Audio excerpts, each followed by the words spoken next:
Oh, ladies and gentlemen, welcome. Welcome all. Welcome to the fellas. Welcome to the ladies. Welcome to those that can walk, and welcome to those that crawl. But this is the Tuesday night flight. You in for a special occasion. We're gonna take you again on another trip around the sports world. We're gonna hit a little bit of football. We're gonna get you some WNBA. We're gonna KG got beef. I don't know why, but KG got beef. And then we also going to touch on the college football top 15, but we're going to do a little something different because we're looking at the quarterbacks, and we're a little scared. I don't know. Um, hey man, right now the way these college quarterbacks look in this class, man, we're gonna be out here chasing some butterflies and waterfalls. So I don't know what's up.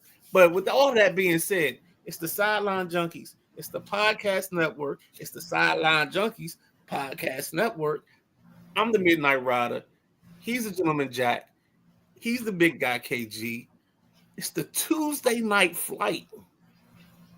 What happens with the Tuesday night flight? You get one day closer to the passenger seat. You get another day closer to the Friday Eve show, and get another day closer to the Saturday night WrestleManiacs. With all that being said, take it away, KG. Well, welcome. Glad to be here, back on camera.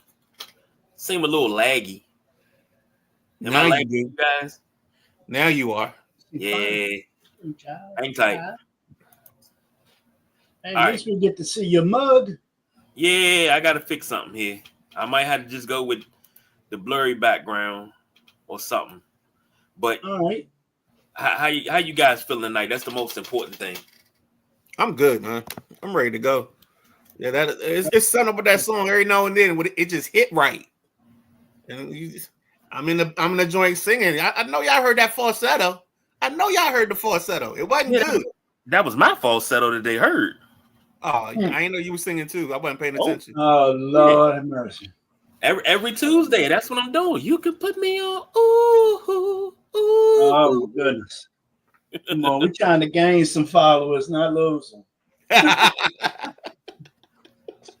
That's why I do mine. What's up, y'all? I am just peachy. I'm doing good. Well, I don't want to start off like this, but let's get to a couple of comments. Then I don't want to start off like this. Out of bounds said we here. Run. All right.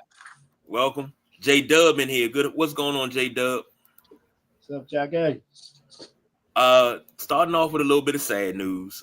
For those of you that are old enough to remember Lonnie Anderson, she passed away day before yesterday. Just got the news today. I'm not sure if you gentlemen are initiated enough. You may be part of the uninitiated. I grew up watching WKRP in Cincinnati because I got tired of packing and unpacking town to town, up and down the dial. Maybe you and me were never meant to be. Just maybe think of me once in a while. I'm at WKRP in Cincinnati. Ooh-wee. Okay. That was one of my go-to shows. She was also married to Burt Reynolds. She was Blondie and Dagwood. She was the voice. Yeah. Lonnie Anderson, man, that's a piece of my childhood right there. Just gone to the hereafter. Gentlemen. Truthfully, it's been like this for about 2 weeks with us, But it shows that, what age we are and the people we grew up with are in that, In that window. later years. Because Lonnie was 79 years old, just days short of her 80th birthday, man. And who don't remember her from WKRP, man? That hot receptionist, shoot. I think her name was Jennifer or something. Jennifer Marlowe. Yes. And you say, married to Burt Reynolds at one time. That was a 6-year span between 88 and 94. But she had 3 other husbands. That seemed like how it was with the celebrities back then, man. They all had multiple husbands. She had a son with Burt, and her son's name is Quentin. And she's also got a daughter named Deirdre. So God bless them. She did a lot. Her debut her debut, her acting debut was in 1966. It was a movie nobody probably ever heard of called Nevada Smith. But it had an actor everybody knows about, and it might have been early in his career as well. Steve McQueen was the lead in that movie. So she played in some stuff with Burt on Stroker Ace. I think that's about when they started hooking up, when they worked together. And it happens. It happens. I think it happened with Aniston, Jennifer Aniston, back a few years back. She was in a Steve Martin movie, The Lonely Guy. That's a pretty funny movie. You got to like Steve Martin's humor to think that's funny, but The Lonely Guy was a funny movie. She's had appearances, cameo appearances, and some roles on shows such as Incredible Hulk. Three's Company, she went for the role of Chrissy. As we all know, Suzanne Summers got that role over her. She was also The Love Boat. She was on Fantasy Island, Empty Nest, and something my sisters like to watch, Melrose Place. I never really got into Melrose Place too much, but yeah, Lonnie Anderson, she was one of them hot chicks back in the day, right there with Cheryl Ladd, Farrah Fawcett, all them. Going to Montgomery Ward's, hit that poster rack, and you're gonna see a Lonnie Anderson poster in there. So God bless Lonnie Anderson, man. She was how you say this? She was probably like America's successful blonde, because she did have blonde moments in some of her acting stuff. I'm not sure if it was real or acting, but she was a successful blonde. Sure indeed. Midnight Rider. I mean, Jack said it all. And then some. So I'm gonna go ahead and let it ride there, baby.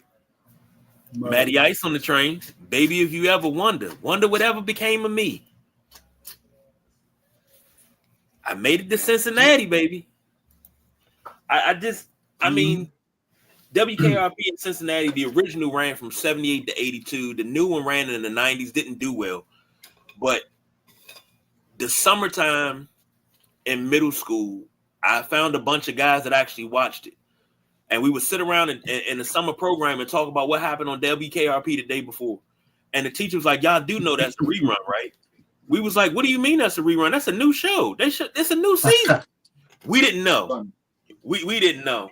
But we loved that. And we all thought we was cool as Venus Flytrap. We thought we was that damn cool. Tim Reed. But we never been that cool. I mean, you got cool, but we ain't never been that cool. So another one of our Linkside childhood gone to the era. So let's try to pick it back up. Let's talk about some NFL. NFL ramps up flag football commitment. Midnight Rider, you brought this topic up. I would love to hear what you got to say about it, please. No, so we got to start thinking about what's the focus right now. The NFL has started to focus on flag football because they're the people that backed the whole thing for getting it into the Olympics.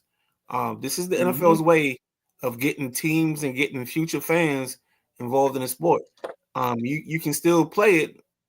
It's not exactly football, but you're playing your version.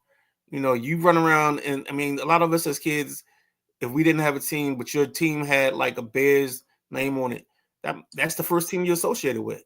So what they're doing is they're making a financial commitment to the local areas. The Commanders have committed to, I think, the schools in Virginia. They have a split program with the Ravens they're running in Maryland side. They're providing equipment, providing uniforms. I don't know what they're doing in terms of coaching and how that's involved, but basically the NFL is putting its hands all over this NFL flag football league for the youth. And I don't know if you guys paid attention, but a couple of weeks ago, there was a great tournament on NFL Network over the weekend, and those kids balled out. And that's just them trying to further this commitment. And that's all we're talking about right now is they're making commitments financially to the local programs.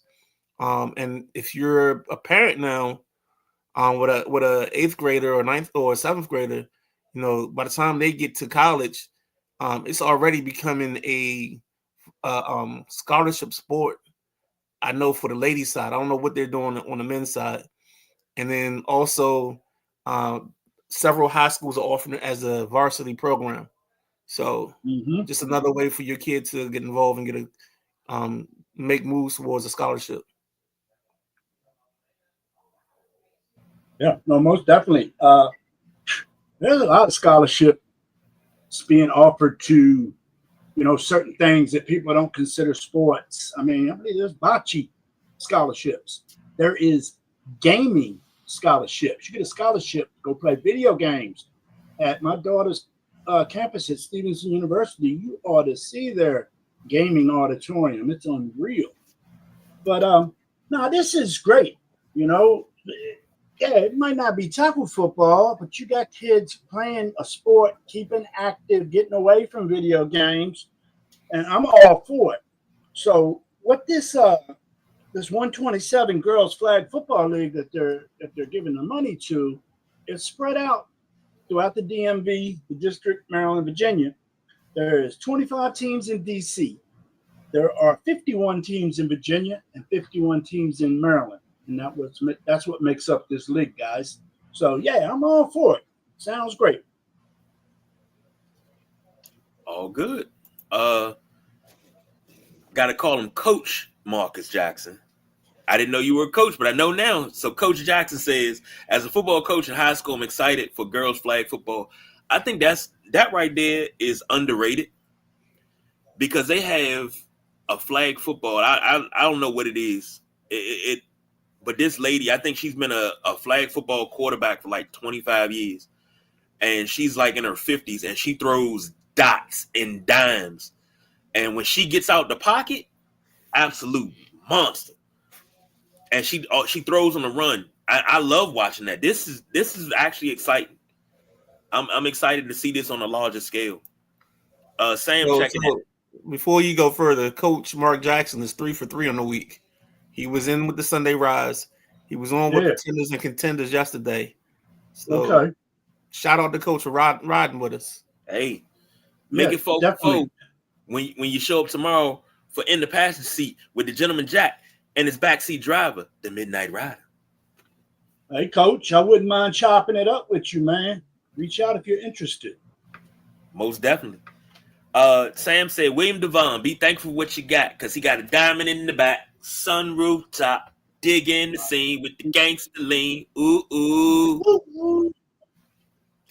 Coach said he going 5 for 5. Let's do it. All right, baby. All right, next up, we got some preseason football. Shedeur Sanders slated to start the first preseason game. A lot of talk has came out of Cleveland. A lot of it negative. But a lot of it has been really good when it comes to what he's doing in practice. I think I sent you guys a video where it was a guy in Cleveland was bashing him because he missed practice with a sore arm. And the other guy that was his partner on the radio was like, yeah, you want him to miss practice because he's staying out to practice. He's getting in there early, getting his work done, practicing.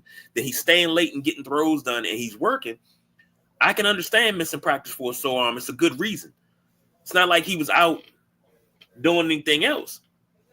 And then things that Jimmy Haslam has said about not wanting to draft him and, this is the GM's pick and this, that, and the other. All that's going to go out the window. Okay. Gotcha. So. No, I got something to say. I mean, I saw it and I saw other reports and my insiders have told me some things. I got feet on the ground in Cleveland. I mean, you got boots on the ground. On the ground. And it's like, I can hear Prime talking to Shedeur, All right, they pulled you in the 5th, but you're going to be the hardest worker out there.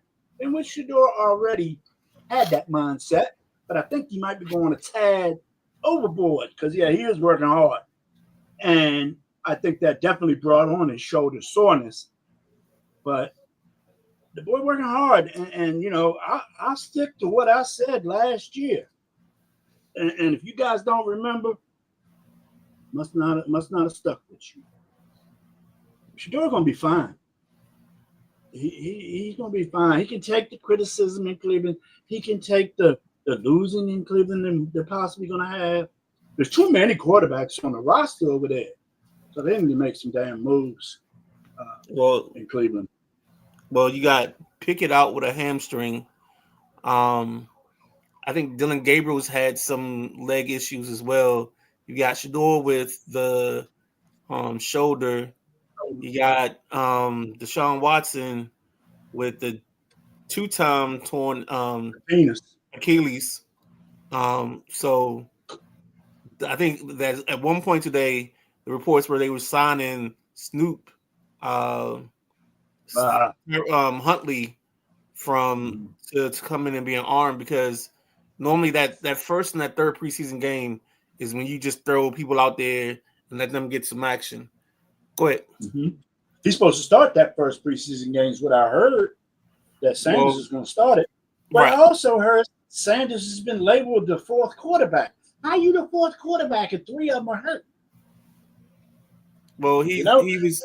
You gotta remember, the first depth chart that comes out is basically the coaches hate it, so a lot of times they let the PR guys do it, based on what they see. And yeah, he's the fourth quarterback, but and he's been getting fourth quarterback reps. But as people have fallen off, he's gotten more and more reps. But this is his time to shine. He needs to come out on whatever day they play, if it's Thursday or Friday, and put some good tape on a thing. Because they can say they don't want to start you. They can make all the claims they want, but the proof is in the pudding. Yeah. And I'll say this: he's had him and Joe Flacco have been the two that have looked the best in camp. They both have touchdowns and no interceptions, because they keep those type of stats now in camp. I'm like, okay, I know, right? That's most of the reporters. That's stupid. I get you, Sam. Coach Jackson said the QB room is crowded. It's kind of crowded. Yeah, if you think about it, Deshaun Watson, who's hurt, Joe Flacco, Dylan Gabriel, who's your top draft pick at quarterback, Kenny Pickett, Shador Sanders, and you signed Snoop Huntley. It's 5 quarterbacks on the roster. And they probably only going to keep 2 or 3. Well, no, the talk in Cleveland is they're keeping 4. They had the drive time Cleveland reporter on, and he said right now the rumor or the talk is Cleveland's keeping all 4 on the roster during the season. But you know what, fellas? In Cleveland, I don't think Shador could have came into a better situation as far as having a vet like Joe Flacco ahead of him, because just the type of person I know he is from when he was in Baltimore. I'm sure he's doing everything he can to help Shador become an NFL quarterback. So I think he really, even though he's the second quarterback drafted, the 5th round, landing with a quarterback like Joe Flacco, I think, is great. Sam said, Sideline Junkies Network and Pretenders or Contenders sponsored by the Dallas Cowboys. Not over here. Not. Perry checking in. 2 injuries in front of him. This is a great opportunity for him. I believe that. Sam said, I see you riding with the sign language. Not to show my Cowboys comment. And Perry said, put them fans up. Jack, the one with the boots on the ground. Boots on the ground, boy. Maddie said, let's not read too much into this. They aren't playing Flacco, Pickett, and Gabriel are hurt. They only have 2 to play. And J Dub said Cleveland Flacco's hurt back today. They did sign Huntley, is what Maddie said. Now I'm looking at it now. They signed him. You know what? I mean, think about it. It's the first preseason game, so Flacco's not playing no matter what, whether he's hurt or not. Most starters aren't playing to this weekend. I give you that. I mean, they do play. They play in a series. That's what I'm trying to fill up here. Schedule. All right. So we got one. The game's this week going to start Thursday night, guys. Oh, right. Okay. I see we had breaks. Yeah. Hold on real quick. Hold on to that thought. We're going to come back. We're going to finish this up, and we got a little bit more NFL to go. Let's take a break. Be right back.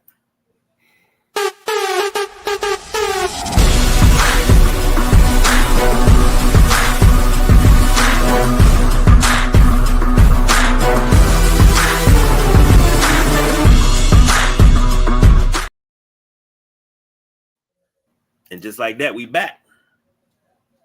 All right. Again. Preseason. Jack, give me that preseason schedule, please, sir. Mm-hmm.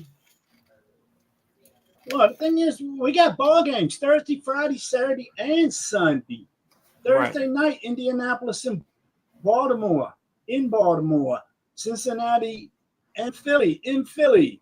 And then Las Vegas goes to Seattle Thursday night for the late game.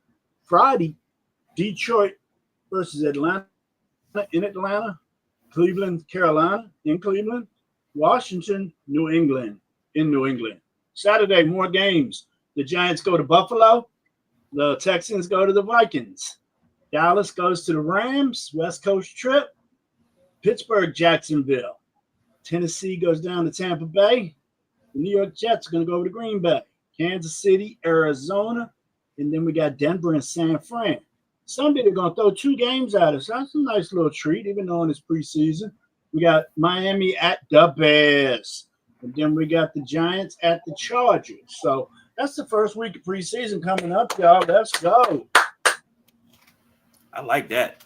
And it's odd it's odd to have a preseason game on a Sunday because you used to preseason being Friday and Saturday. So that's odd on a Sunday. It hit the ear wrong, as my wife said. They just trying to spread the love and more money, more money, more money. True indeed. That's what it's all about. Matty Ice said Flacco isn't hurt, he just isn't playing. Coach Jackson said Rumble at the Ravens and Colts practice today. Where was that practice held at? Because if it was held in Baltimore, the Colts need to get their ass kicked every time they come to Baltimore for what you did to the city. But Nate Wiggins got kicked out of practice because he and the punt return or the returner for the Colts got into it, and he came off the sideline throwing punches, so they kicked him out of practice early. So he got to watch the rest of the practice. Yeah, I mean, but you got to realize we started OTAs. You got rookie minicamp, OTAs. Now you're in training camp. You're amped up to hit somebody. These fights are going to happen, especially when you got joint practice. They're going to happen because you get to hit somebody that's not on your team. Mm-hmm. And Coach, and that's when it shows it's ready to start. Yeah, that's when it shows it's time to get this season rolling. This happens every year at the same time, and it's either in a squad fighting or it's a joint practice and it's a fight. Always happens. Mm-hmm. We've talked about quarterback signings. Teddy Bridgewater signs to the Tampa Bay Buccaneers. I know Midnight Rider got a lot to say about that. Jack, I know you got something to say, so throw it to you first, Jack. You doing what? That's Midnight Rider's bag there. No, it's just amazing to me. I mean, Teddy Bridgewater last season, he didn't join the league until after he finished coaching his team, and now he's signing right away because the school suspended him for the things that he was doing. So that just tells us that we found an administration that felt it was more important for them to do whatever they want to do and not support a coach, not support someone that's actually going out of his way to make sure these kids get everything they need. And that's just disappointing, point blank and simple.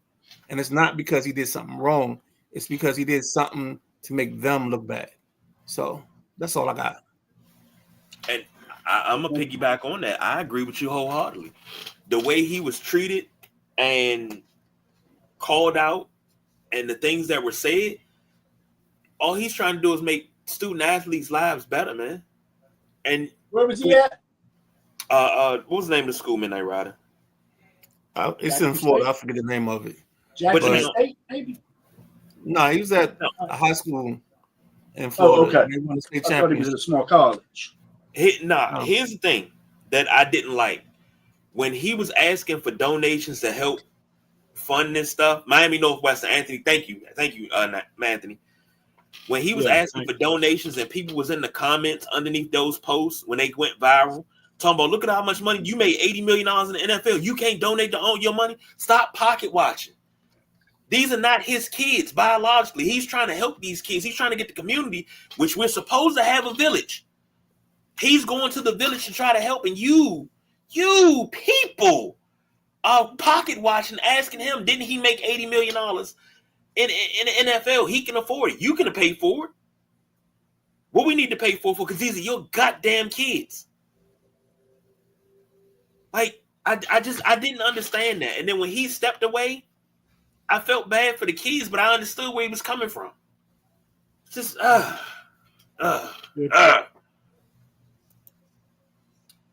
Matty Ice said, get more out of joint practices than the actual preseason games. Yeah, now you do, because you don't have that fourth preseason game, so you can't just run the rookies into the ground and see if you got a Colt Brennan or Marcus Mason that never makes the team.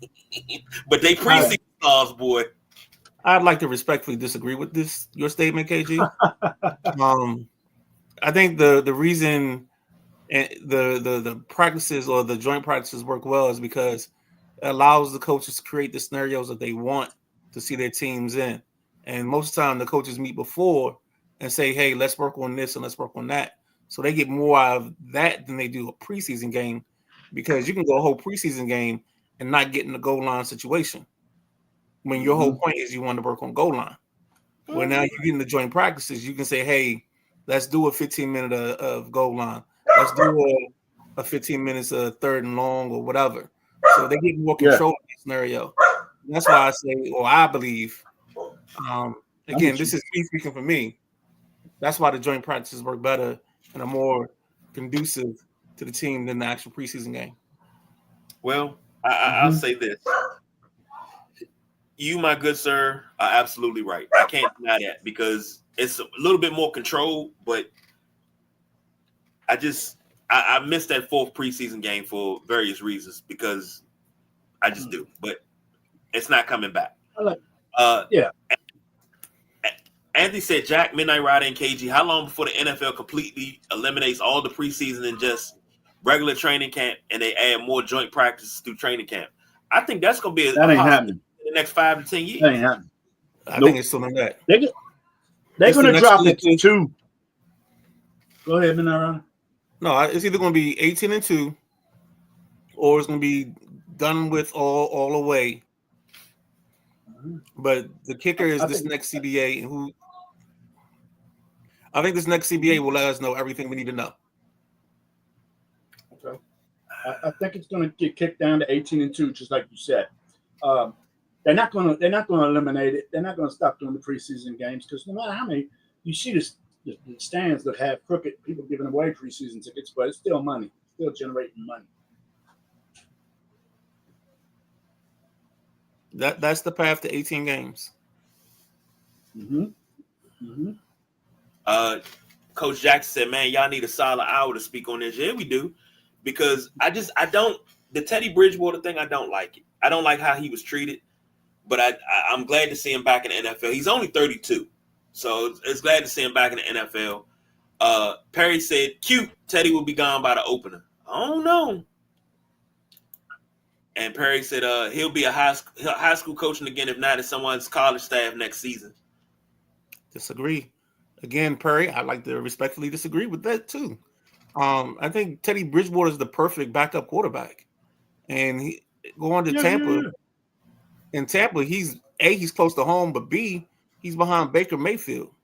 So, I mean, Baker pretty much plays 17 games. If he wants to start or play, I'd find wherever Tyrod Taylor is. And if I know he's the backup, I'd be his backup because I know he's going to get hurt. So I know I'm going to see the field. I just got to figure out when he's going to get hurt. And it's Tyrod, not Tyrod. Tyrod. Man, Baker go out there with one leg hanging off. Yeah. He say he hurt too much for me to say his name right.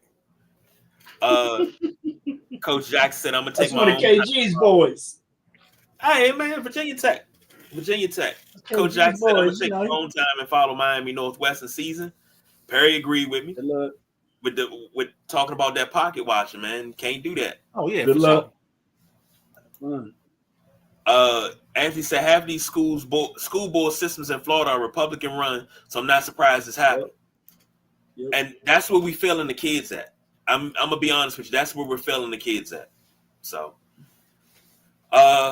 let's move on. Midnight Rider, check the private chat. Okay. We're gonna go WNBA, and Midnight Rider pulled up something that interests me, and we were talking about it pre-show. We talked about the Connecticut Sun deal. It's not done. It hasn't been presented to the Board of Governors. Where's the statement? This is from Yahoo Sports. The $325 million offer made by Steve Paglucia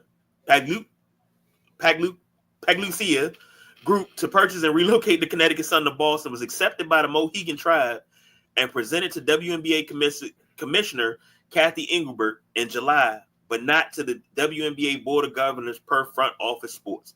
The exclusivity period has expired after nearly a month, opening the door to another buyer group, including one led by former Milwaukee Bucks owner Mark Lasry, which is in active competition to buy the team and is pursuing keeping them in Connecticut. So the deal is not done. Right. It's back open to being sold. It can be sold to anybody. Midnight Rider, what you got? No, I mean, this is just something that I saw as breaking news. I don't know what happened, but suddenly my Bleacher Report is super active. I don't know if it's because I joined the Athletic or what, but this little thing came across my page, and I was just like, yo, I got to share it with the fellas because we talked about it, and then let's go back and double down and see if we got something wrong. I guess we acted too soon, but now we got an opportunity where I know KG is a big proponent of keeping this team in Connecticut, so this may be your gateway to heaven. You know what I'm saying? This might be your step to get you to the place where you want to be. You know what I'm saying? Get you to another place, take you to another land. Now, see, I'm gonna go ahead and I'm gonna backtrack. No, this wouldn't be my gateway to heaven. This would be my stairway to heaven. Okay, walk with me. Put your hand in mine. Talk with me. We ain't gonna hit the OJs tonight. We gonna chill. I didn't know we were singing today. Y'all been singing since the show started. What do you mean you ain't know? I didn't know this was Karaoke Tuesday. I only saw the intro, and that was in the background where only the three of us can hear. Y'all be killing me. But I am a proponent of keeping them in Connecticut because think about this, and everybody listening, you chime in too. If you had to choose to have a women's basketball team in Connecticut or Boston, wouldn't Connecticut be the better place because you already have a foothold in Connecticut with women's basketball? You got the UConn Huskies, one of the most storied college basketball programs. Now you got a pro team in the Connecticut Sun that you're getting fans from the UConn Huskies to go to the Connecticut Sun. It's been booming for the last 10, 15 years since the Orlando Miracle moved up there, which is what the Sun used to be. Keep them there because if you go to Boston, what foothold do you have in Boston when it comes to women's basketball? It's all about the Celtics and the Patriots and the Bruins. That's it. And the Sox. That's it. Women's basketball has no foothold in Boston, in my opinion. If I'm wrong, tell me I'm wrong. I'm saying that, but I think they do well. Yeah, I don't think it's a bad move. They did move to Boston, but yeah. Hey, show note for Thursday. KG, put this in the coffers. Let's look at this NFL acquires NFL Network Red Zone channel thing. I'm gonna shoot y'all the article in the WhatsApp. This looks interesting, dog. I don't like this. This might be a power move for the league, the NFL, from a money standpoint. So I'm gonna shoot it to you guys, and we go from there, man. Sorry about that. That's all good, but I'm gonna tell you now. I'm gonna turn my nose up at it. I don't like it. Shit. I know. I don't like it either because I know what you're getting at. But for the NFL, this might be a power play. Jack, you got any comments on this one? Yeah. The Connecticut Sun thing. Well, yeah, no, I think they do well in Boston. I don't think a move would be bad. They get supported well. And they're talking about letting them play at TD Gardens. I think it would be fine. I mean, I like Boston. But either way, I think the program would be fine. I mean, it's been winning. I think TD Garden is too big for them to play in. TD Garden seats how much we seating for basketball? 19,000. 30? No, it seats 19,000 for basketball. Huh. Okay. But I mean, not really big. So I mean, it may be. So okay. A couple of comments real quick. Perry says, Terod is behind Justin Fields with the Jets. Yep, I'd be right there. I was ready because I know Terod gonna get hurt, so it don't matter. Terod. Anthony said, KG, this is what I don't understand with his grown men's obsession with pocket watching another man's financial situation. Grown people in general. Because it was men, women, everybody was like, oh, you got $80 million. Why can't you just put the money up for the kids? But these are your kids. He wasn't taking a salary. He was a volunteer coach. He did not take a salary. He did not get paid to coach. But he was using money out of his own pocket to get these kids food, back and forth to practice and games and home, recovery therapy. Like, that's a lot. And I agree with you, Anthony. I agree 100%. Jesse Young checking in. What's happening, Jesse? What's going on, Jesse? What's up, Jesse? Perry said Mohegan Sun Casino accepted the deal, need the league approval. He said, hope the Boston group gets approval. A WNBA team, especially a good run franchise, would be dope. Sorry, KG. Fact. I just don't think they had. It's no foothold for women's basketball in Boston. You got hotbeds. You got hotbeds around the country for women's basketball, and I think Connecticut is one, Tennessee is another, South Carolina now is one, Texas, California. It's like a couple hotbeds around the country. I don't think Boston is one of them. Oh, that was F Connecticut. That's that one. I was trying to figure out what you read. That was F Connecticut. I got that. Yes, sir. I thought he saw a Magic A pop up. Hey. Fact. Yeah. BJ says the boss checked and said exactly why you put it in Boston. I'm still trying to figure that one out. That's where the people Anthony, are. So that's where the people are. Well, Anthony says, to me, I would rather have a team in Boston if I had a chance because there's more loyal sports fan base in Boston than there is in Connecticut. Ooh, shots fired. Hey, look, that's a body shot in the corner. Shit. I ain't got no comeback, Anthony. Damn, Anthony. Damn, Anthony. He got KG on the ground. You got a lot of comments to get through, man. Yeah, I'm about to KG on the ground talking about my Levi. You knew I was getting ready to go because that's exactly what that was. I ain't got no comeback. Right. He absolutely right. I got no comeback. Maddie said if this would have been yesterday, if this would have broke yesterday, Scooter Hoff account would have had a few minutes more tallies. Maddie said the pro female hockey team has drawn pretty well. I didn't know they had a female hockey team. I mean, you have been watching Drive Time. I'm normally at work doing drive time. I gotta catch up and I gotta binge watch. It comes on YouTube. You can go. I know you like and you subscribe. Spotify. All the Sideline Junkies. I know. I gotta binge watch. Gotta catch up in that, Roddy. Perry said, and this is coming from someone that's anti-Boston everything except for the Wahlbergs and New Edition. And he said the foothold bleed over from Connecticut. I believe so too. Coach Powell said monopoly move. The boss BJ said ESPN is going to ruin the NFL network. We're going to talk about that on Thursday. And I'm not even going to get into that right now because that's going to take us over. Detroit got approved for WNBA team. Yeah. They don't know if it's going to be the shot, but they bringing that back. That's what Jesse said. Connecticut has a team. It's the Huskies. Let's jump out real quick. We'll come back, finish the comments, and then I got beef, man. I got some real beef that I need to get to. So stay tuned. We'll be right back.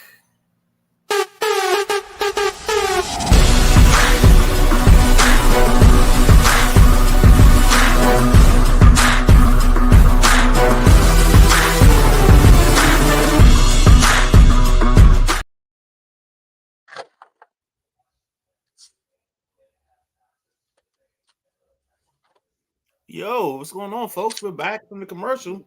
It is the Sideline Junkies Podcast Network. It is the Tuesday Night Flight. It's the Gentleman Jack. It's the Big Guy KG. It is myself, the Midnight Rider, coming back to you after we just took a quick break. Jack, real quick, let's get some of that. You had some trade deadline WNBA stuff real quick. Yeah, I had just a move that was made because the trade deadline is Thursday. Okay. And I also had a little bit extra. But the trade I paid attention to was the Washington Mystics trading All-Star guard Brittany Sykes to the Seattle Storm. I think this happened yesterday. They got today. Alicia.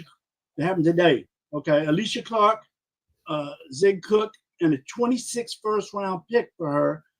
So that seems like a good move for the Mystics. Midnight Rider brought it to my attention that, Sykes is going to just finish this season and probably bounce in free agency. So might as well get something for her. And I agree with Midnight Rider on that. Did either of you have anything on any trade deadline you want to talk about before I move on? Well, only thing on this deal, I think you got to watch what Washington has been doing.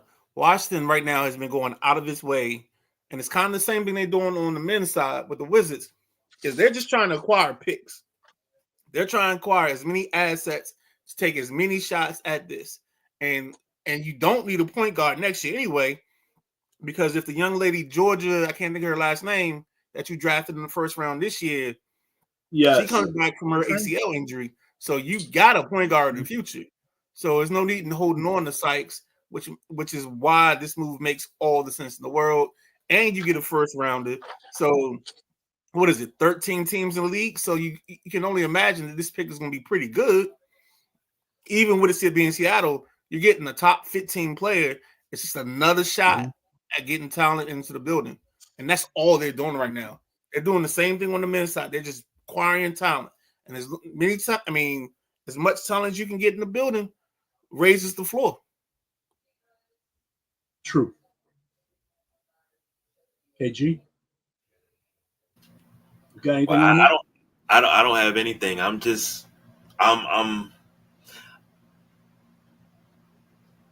don't really have anything as far as trade deadline for WNBA. I got something for WNBA, but it ain't trade deadline, and it's not for the night. All right, well, throw that in Thursday.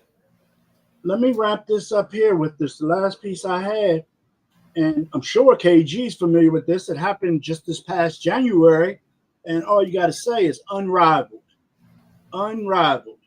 That is the new 3-on-3 league that Nafisha Collier and Brianna Stewart started, guys. You seen that, didn't you, KG? Yes, sir. So here's what's going on with that now, man. It's a 9-week season. They're going to pay pretty well, man. You know how they've been talking about money in the WNBA. They're wearing shirts, trying to fight back against the owners and the money. But they're saying this little 3-on-3 league is going to pay very well. They said the WNBA norm average is $220K. Top deals in the 3-on-3 league are $350K. The biggest earner is Paige Buchers right now. They're trying to get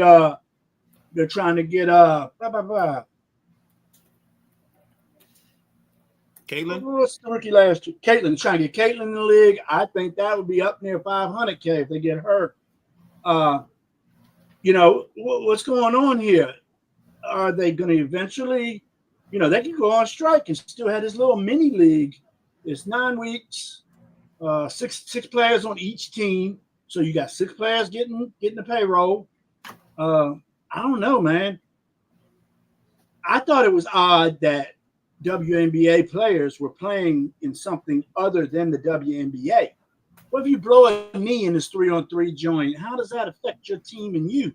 Who's I guess you don't get paid no more after that. What do you think about that, Midnight Rider, with them being under contract in WNBA yet playing in this league that's paying them a little bit more?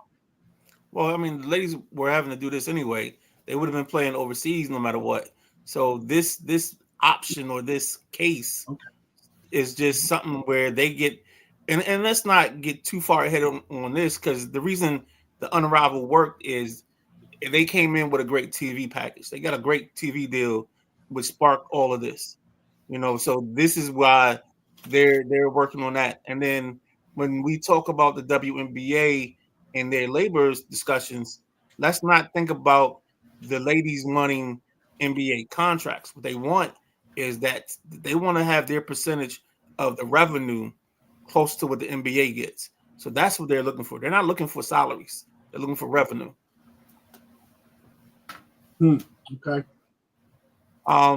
With that being said, let's get to the beef. KG. Well, hold on. Before we get to the beef, I don't want to.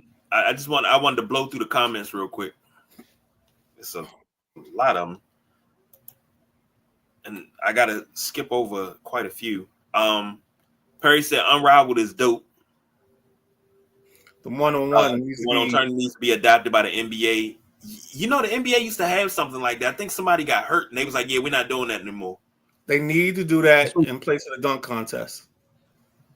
I'd rather you put a horse competition in place of the dunk contest. No, you should do a King of the Hill. Get like 8 or 10 bowlers and let it go, and let cats rock. And I knew it was similar to what Ice Cube ran. I thought that's what I said. Yeah, I was vaguely familiar with players going overseas, but I didn't think a lot. I didn't think all of them went overseas, but I understand they're trying to make their living. But I mean, these cats are making $200,000 a year, and you got to go overseas. Yeah, because they get me pretty good. The amount of money that these players get from overseas contracts is way more than what they get here. I know that, but I'm just saying with some of them got endorsement deals, and like I say, if you make $200,000, but see what it is, they get accustomed to a certain lifestyle and they gotta work more. But I think. Maddie said, "I'm sure this would be be hit in the labor deal, get more money for play, but can't play anywhere else. But you got to have that for the love of the game clause." So. I don't think the WNBA will enforce you can't play anywhere else thing, because they know that the ladies are supplementing their income by this. So you're not gonna cut off your face to spite your nose, or cut off your nose to spite your face. However the saying goes. Right. You know, 1 fish, 2 fish, 3 fish, blue fish, whatever it is. I don't know. Knick knack paddywhack, get a dog a bone. He did something, didn't he? I did a little bit of everything. Since we were speaking of MVP candidate Napheesa Collier, she's gonna be down for at least 2 weeks, with a severe ankle sprain. So keep an eye on her. That season, what they got left? I think they got about 6 weeks left, maybe 7. Does that sound right, KG? That's about right. Close to 6. Because we coming down to the end. So let's do this. I got beef. All right, let's do that. Let me get into this beef. So, ladies and gentlemen, sit back, screw your wig on tight, get you a drink. Nothing too heavy because you might spit it out what I got to say, but I got beef.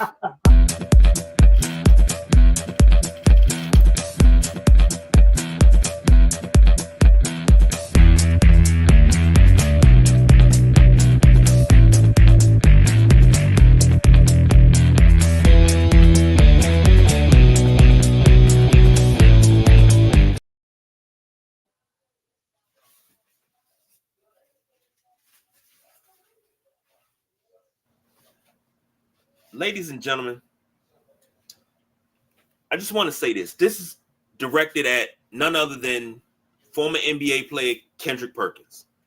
He made a statement comparing athletes of today being on social media and getting hated on and people saying things on social media.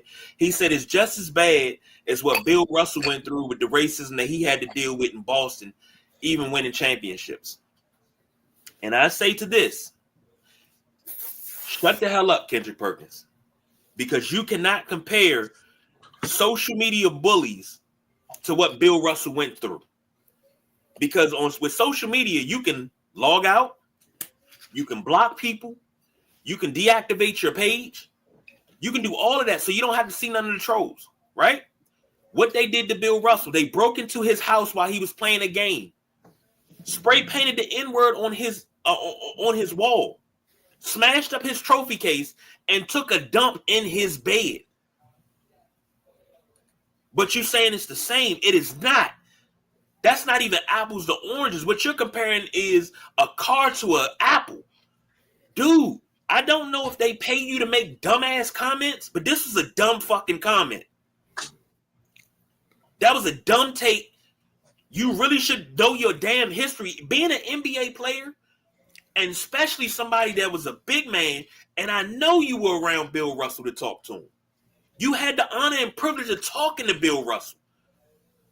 And you still got it wrong. You're tone deaf as fuck to ever compare what's going on social media to what he went through. Please, for the love of everything that's good and holy, somebody at ESPN, stop putting the mic in front of Kendrick Perkins. Please. I can't take it anymore. I can't. Like, dude, are you serious? That's you really formed your damn lips to say something like that. I felt like Klaus when I heard him say that. I saw the clip and I felt like Klaus. Did you feel good with you saying that out of your stupid mouth? Did you really feel good? It made no sense, and it's not the same. On another note, sticking with basketball, this is quick. Oh, Lord. I am having the hardest time in the world being a Chicago Bull fan because we ain't got no action, we got no motion, ain't nothing going on, and I cannot fucking take it. I am ready to jump off a fucking building because my team is not getting any fucking better. I can't take it. Please, again, for everything that's good and holy, somebody save me.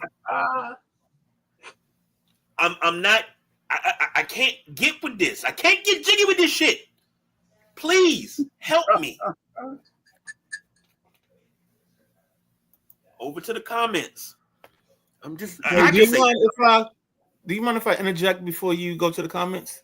Sure. Because I don't have beef, but I think what we're getting into, and I'm gonna say this succinctly and as precise as I possibly can. I think the problem isn't that Kendrick Perkins doesn't know what's going on or he's oblivious. It's they can't contrive what it was like to be a grown man and treated the way that those guys were treated. They won't ever see that because they don't get to see it. They don't have the opportunity to see it anymore.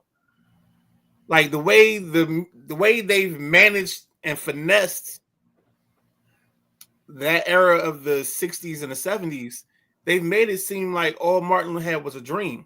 They don't show the levels of violence and the sinister acts that were going on towards people. So you have to be careful on that. And that's where he hasn't had to understand it, and he won't have to understand it. So that's all I'm gonna say on that. Let's go ahead and get to the comments, and then I guess we get a bonus segment because Well, let me put this out. That I know you said your Chicago Bulls are just sitting on the toilet, ain't nothing coming out. Constipated. That's a great analogy. Constipated. I felt that way about my Celtics, but they made a pretty decent little move the other day, I feel. They traded George Niang and 2 future seconds to Utah for rookie R.J. Lewis. If you guys remember R.J. Lewis, I spoke quite highly of him in my NCAA basketball last year out of Massachusetts. He's the Big East Player of the Year last year. I think he's a Celtic. So my Celtics made a move. Saved Boston $40 million too, getting rid of Niang. So Boston's doing some things. I thought they weren't, but they are. So there you go. Comment out. All right. Anthony said Kareem actually told the story once that when he was with Milwaukee, he had to constantly move because people were constantly trying to burn his house down. Yeah. Mm-hmm. The boss BJ said, John Spartan, you are fined 1 credit for violation of the verbal morality statute. I'm gonna get that quite a few times. Perry said, KG, check out the Matt Bonds beef with comedian Craig Fact Smith over his comments on Vernon Maxwell. I think I caught the tail end of that, so I gotta check that out. BJ said, "Come on to the Wizards. At least it won't be long distance heartbreak." I can't dip, bro. We ain't won a title since '98. We haven't been relevant since what 2011. I can't do this. Right. And hey, I need to take back. RJ Lewis was at St. John's during that nice run last year. Not UMass. He played at UMass a couple years ago. So he was with that St. John's team that climbed the poles last year. That's how you do it. Take it back. You got to take it back. Yeah, you got to take it back. Xavier talk about how about them clips? How about them? I don't even know who you are.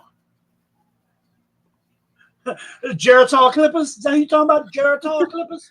Anthony said Midnight Rider just called Kendrick Perkins out on his bullshit. Mm-hmm. Perry said, and you're surprised?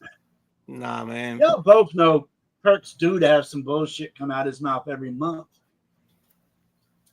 And Maddie said, KG been in the same age group. I agree with you. The thing is, all the younger folks, all they know is social media. That's their life. I said, yeah.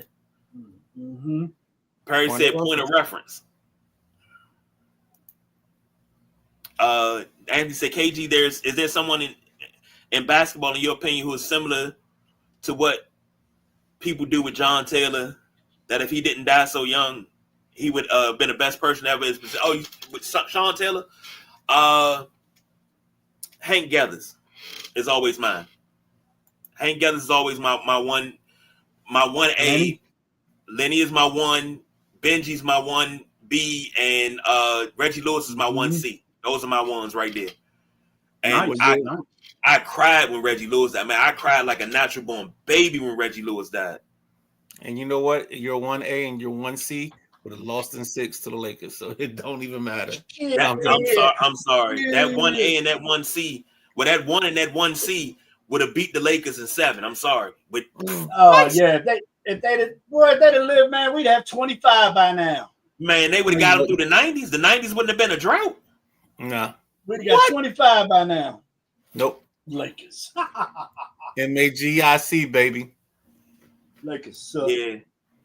When Magic tried to come over, hit the junior skyhook, and Lenny coming across the lane, swatting that thing at the top of the box. I don't think so. Give me that. I don't think so. We can talk about that all night. Hey. Yeah, that's bounce. All right, before we go to this last segment, let's take another break because we don't. I'm a piss Midnight Rider off. We be right back. Man alone.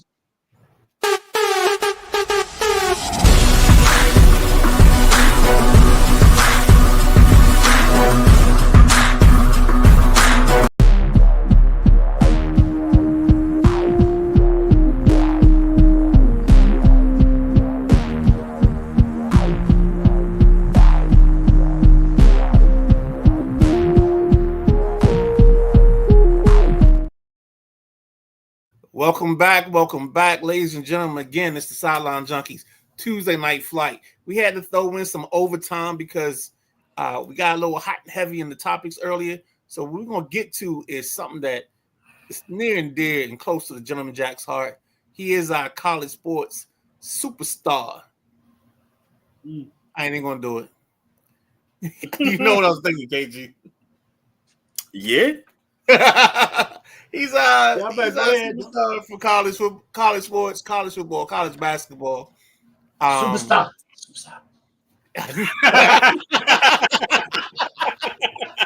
Y'all gotta leave me alone. So Jack and I we have this thing every year where we do a list of top 5 quarterbacks in college sports, and we tend to move that list as the season goes along. As we see other people, we see other players play, and that's the beauty of our list. And at the end of the year, we kind of give our final list.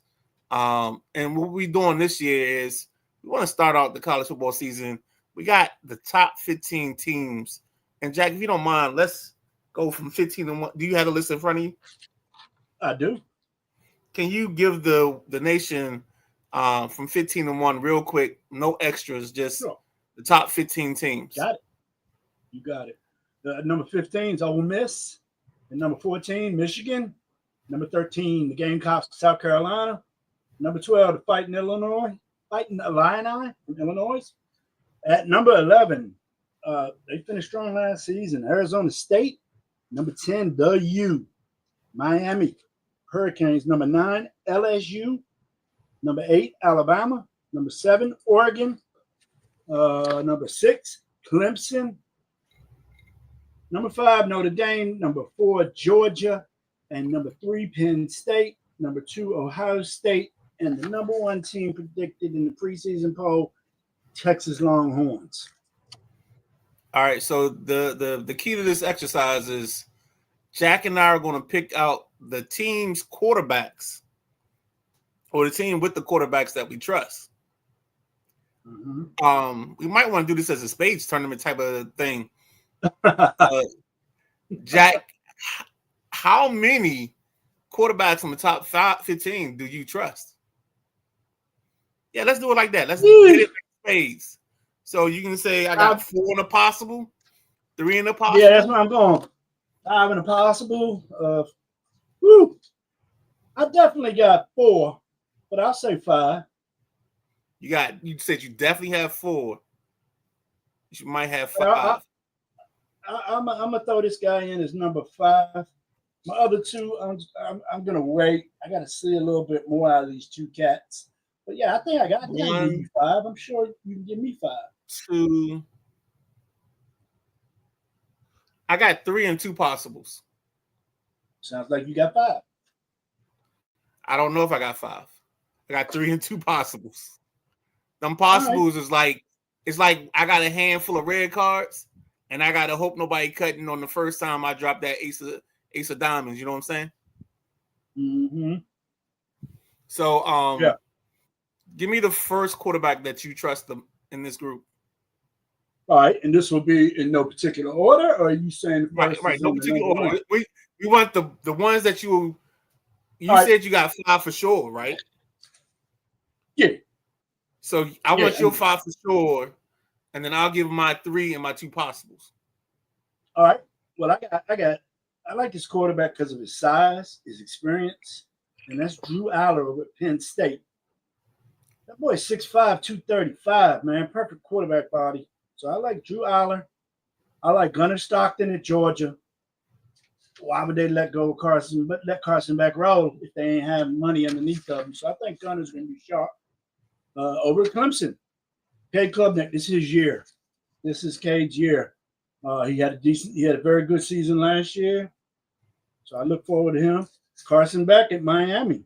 I think he's going to fit right into that offense and watch Miami climb into possibly the top 5 this year. And then I'm going to go with the guy that stayed in school, Sam Levitt at Arizona State. He runs quite a bit. He's a dual threat. So you might not see as much of a passing number out of him, but he can sling the ball. So that's my 5 right there. I'm not sure what Arch Manning's going to do. I'm not sure about what Notre Dame's going to do. They still got a little bit of a quarterback battle going now, I believe. They got a boy C.J. Carr and Kenny Minchley, something like that. Yes, sir. And you know, the boy in Oregon, I don't understand what he's going to do. That's Dante Moore, kid that was at UCLA that transferred into there. I mean, it's going to be interesting. This all along. What's called Ohio State got a problem too because I mean they got that transfer from Alabama, and then they got the boy they've been working with to follow up with the Heisman board. Well, anyway, yeah, that's what I got. What was you saying? Nah, I'm good. I think I like my. I'm not gonna say 1. Yeah, I'll say my 1. I think it's Garrett Nussmeier, LSU. I feel confident that he's going to put up numbers. He's going to be solid this year. My 2 is your guy, Sam Levitt from Arizona State. I like his setup. 3 is a kid that came on late last season, and I might have his name wrong. It's the kid Sanders, Lenore Sanders at South Carolina. He's my 3. I think those are my 3 solids. I think it's Sellers. Sellers. I'm sorry. Okay, I apologize. Yeah, I was thinking about him too. I was looking at him. His name. Mm-hmm. I mix up his name from time to time. My possibles are Cade Klubnik for show, and then it's something about this kid Bryce Underwood that I like. I think it's mostly I think he's 6'5", he's an animal, and they paying him $10 million. Like, that kid got to be something. He's at Michigan. I don't know if he's the confirmed starter yet, but yeah, I had heard Davis Warren was possibly going to start. Okay. But and if that's the case, then I remove that. And then I think Arch Manning is in that next group because I kind of like what I saw. I think Sarkisian can I think Arch is good enough that Sarkisian can dial it up for him, and their offense is good enough that they can make it happen. So maybe I got 3 and 3 possibles, but that's stupid when you do spades because that means I should have 4 and 2 possibles. But that's kind of where I'm at. CJ Carr for Notre Dame, I got to see it. But I know the good thing is he has Love behind him. So Love can, move this team forward with the running game. The defense is probably their second best defense since last year's defense that I've seen Notre Dame have in terms of speed and everything else. And I mean, I don't know. I worry about everybody else. I just don't know. They've been talking up that boy at Illinois. Luke Altmaier, they've been talking him up a little bit. Some of the chats I've been following, but I just don't know enough on him to put my stamp on him yet. But this is that type of team because if they can run the ball, they'll run the ball first and then do everything after that. Work off of that. KG, see that. I saw you guys, what you said. Now I was sitting here listening, and I was trying to pull it up, and I was trying to pull up the roster for Notre Dame because I'm a Notre Dame guy, and I was thinking about the QBs, and the sad part about the QBs is we don't know who's going to start. You got Kenny Minchey, CJ Carr, still got Blake Herbert, Tyler Buckner, and Anthony Rezak. I have CJ Carr is the bigger name of the 4 that you named. True. Then it's mostly him and Minchey. Let me tell you something. I've been a Notre Dame fan for a long time. And I've seen quarterback play. I've seen Tony Rice, Rick Meyer, Kevin McDougal, Ron Paulus, Arnaz Battle, Carlisle Holiday. One of my favorites is Everett Golson. I don't really feel confident this year. Even after being in the championship game last year and having my heart broke, I don't feel confident this year. I don't. Not with this quarterback room. We're going to have to run the ball 45, 50 times a game. We're going to have to let Jeremiah Love and Jabron Payne run this thing out. Because this ain't going to help. Love. All about Love. He going to be nice. I mean, look, man, I know you feel some kind of way, but this is their best option to me because when you even coming off of the national championship, I mean, you just didn't have. I guess there wasn't another grad student quarterback that they could grab. Like they finally actually get a chance to build this quarterback room, and CJ is a redshirt freshman. Yes. I'm all about CJ Carr, and I'll take my lumps. Now, I'm not going to say I won't go on a rant. I'm not going to say that because I will.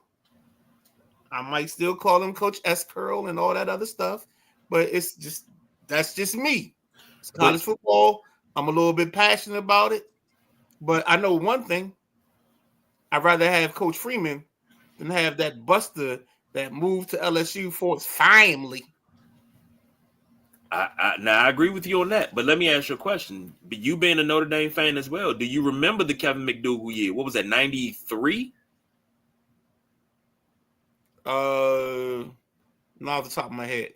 Okay. But the reason I say what I'm saying is because I think this team is better insulated than they've been before. They have a better defense. They have better athletes on the outside.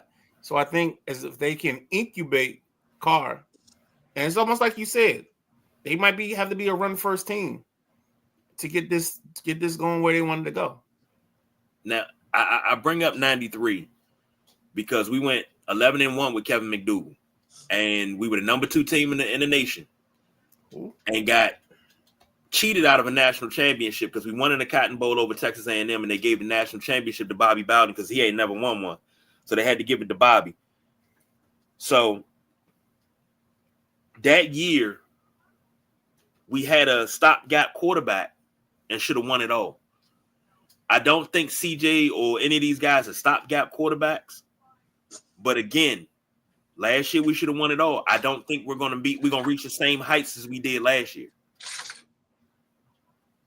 We had a run last year. We had a run. And not only did the defense keep us in it, but the offense kept us in it too. But I don't think that's gonna be the case. I think if we're Cinderella, 12 o'clock is struck, our carriage is turned back into a pumpkin. But the difference is CJ's a passer, and the kid Riley Leonard was just a runner. So I mean, let's not bog everybody down with Notre Dame talk right now. Well, let me get to a couple of comments, and we can go ahead and get out of here. Perry said Lynn bias, and Perry, I've been saying this for years. Lynn would have cut into MJ's reign. Yes, I agree. Perry's a Knicks fan. He's disillusioned. I'm a Bulls fan, and I believe that. You're disillusioned too. Oh God, Maddie said no real surprises. All the big guns are there to start the year, and Arizona State could be fun to watch this year. Maddie, another team to be watched is Texas Tech. I've heard a lot of Texas Tech talk from some of my gambling friends, so I don't know what that means or what that sounds like, but every time this one guy sees me, he says Texas Tech, and I'm like, all right, dude. So I don't know what that means. Coach Jackson said TTUN. You got to explain that one to me. University.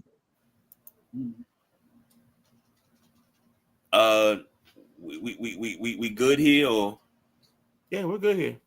Okay, well, it's about that time, and I ain't did this in a while, so since I can play around with it, let me do this.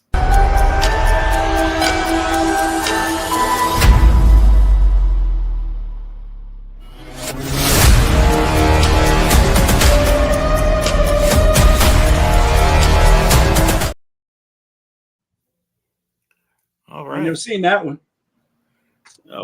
That's in the archives. Yeah, we plenty of them in there. Final thoughts, gentlemen, before we get out of here. Well, there's a nice little homecoming for Keenan Allen. He signs back with the Chargers, so he's going back to the Chargers and figure out life from there. That's all I have outside of the Teddy Bridgewater stuff, fellas. Yeah. I know I told you softball Little League World Series was in effect. Well, now they're starting to play the international teams. And the Little League Baseball World Series is wrapping up regionals. And we'll be on their way to Williamsport any day. So that's in full swing. ESPN, ESPN2. You can usually catch 2 or 3 games a day. They're on tonight, matter of fact. So peep that. All right. Well, all I got is Dennis Rodman came into Chicago to help them unveil what they call the throwback to the Michael Jordan era pinstripe uniforms, which are not. We didn't have Chicago across the front back in the 90s. It just said Bulls. Please stop with the cheap pops and sign some people so we can at least be relevant again, because I can't take this anymore. My son just told me I can't say what I said, so I apologize. I am not advocating for anybody to do anything, but I can't be a Bulls fan and this shit keep happening to me. I'm sick right now. Man. Oh, my God. Coach just clarified that team up north, Michigan. Oh, no, Coach. You in the wrong spot to be talking about Michigan. Michigan.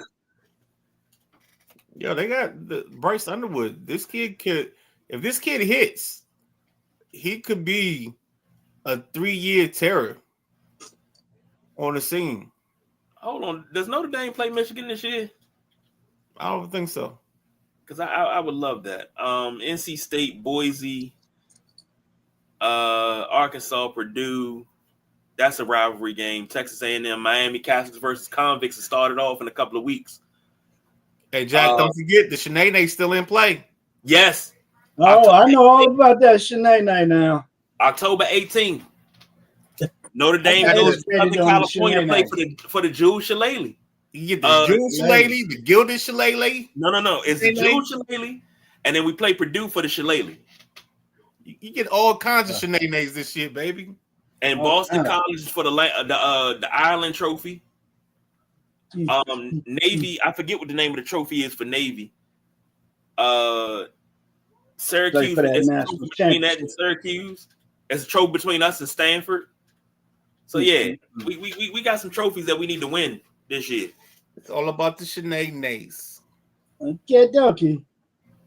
But that's all I had. So, gents, thank you everybody that joined us in the comments. Everybody that watched, man, y'all made this show what it is. So, and we couldn't do it without you. If you haven't already, please like and subscribe on YouTube. Follow us on Facebook. Like and subscribe. Join the Sideline Junkies 24/7 group and get your thoughts out there.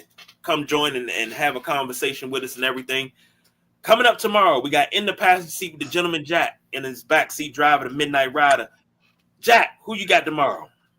I knew he was where my book at? Where my book at? Tomorrow. Shit, y'all killing me. We killing you. You supposed to be ready. I know I am, but I don't have my In the Passenger Seat book out. Tomorrow we got what's dude's name? The coaches at Carroll High School, Archbishop Carroll. La. And my damn messenger ain't where it's supposed to be. I keep on not locking the face of my. No, I wasn't ready for this. Where talk to me now? Oh, I know where it's at. Hold it up. So yeah, I know it's the coach from Carroll, and then tomorrow we got Coach Darian Quick gonna be on tomorrow from Archbishop Carroll. And Coach Quick will come out and talk some football with us tomorrow. So that's who we got. Apologize, guys. I just didn't have the right book in my hand. It's all good. So that's tomorrow at 8. All right. This trio right here will be back on Thursday for the Thursday Night Throwdown. We'll be early. We're going back to our football season schedule. So we'll be, what we say, 7:30, fellas? That's what you said. What you 7:15? I mean, between 7:15 and 7:30. I'd rather have 7:30. Don't give us no time. I need that cushion for 7:30. And I mean, you got to jump in, man. Can I ask you a question? What? I mean this with all my heart. I'm gonna ask y'all this question with all my heart. You want to ask it after the show or on air? No, we're gonna ask it on air. Oh shit. Why are we running out for preseason football? Preseason. Jokers ain't even gonna play. Well, because number one, the order. Man, bump that. Look, we can compete. That's all I'm saying. We gotta go. Cause look, if you ain't seen the messages yet, I saw the message. We can compete. Go ahead, get out of here. For the Gentleman Jack, the Midnight Rider. I'm the big guy KG. We are out of